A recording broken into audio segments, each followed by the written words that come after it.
अस्सलाम वालेकुम जी प्यारे दोस्तों, मेरा नाम है master Sarfaraz royal tailor Nankana Sahib से।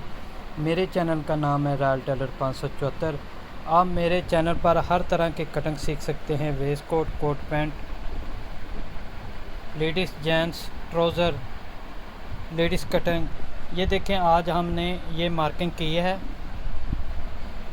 अगर आप इसी तरह के वीडियो और कटिंग सीखना चाहते हैं तो मेरे चैनल पर आइए।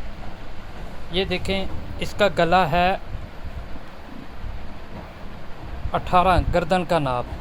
तो ये देखें 3 इंच 3 इंच, ठीक है। ये देखें 2 इंच डॉनिंग। ये देखें आधा इंच का गुल्ला निकाला है।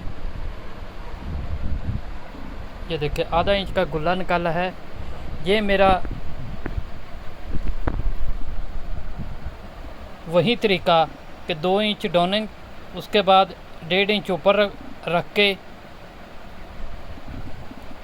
तो जितनी छाती हो उसको हाफ़ करके उसमें 6 ऐड करके उसको 3 पे तकसीम करके, तो ये हमारी कटाई का तरीका है। ये देखें, इससे अगर आप ये गुल्ला निकालते हैं तो इससे क्या होगा कि ये जो कमीज़ है यहाँ से ऊपर बल और शल नहीं आएंगे। यहाँ से जो पट्टी के इर्द गिर्द आते हैं ना, वो नहीं आएंगे।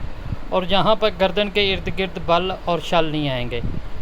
तो अल्लाह हाफ़िज़ प्यारे दोस्तों। इसको पूरी वीडियो देखने के लिए कटिंग की मेरे चैनल पर आइए। मेरे चैनल का नाम है रॉयल टेलर 574। अल्लाह हाफ़िज़।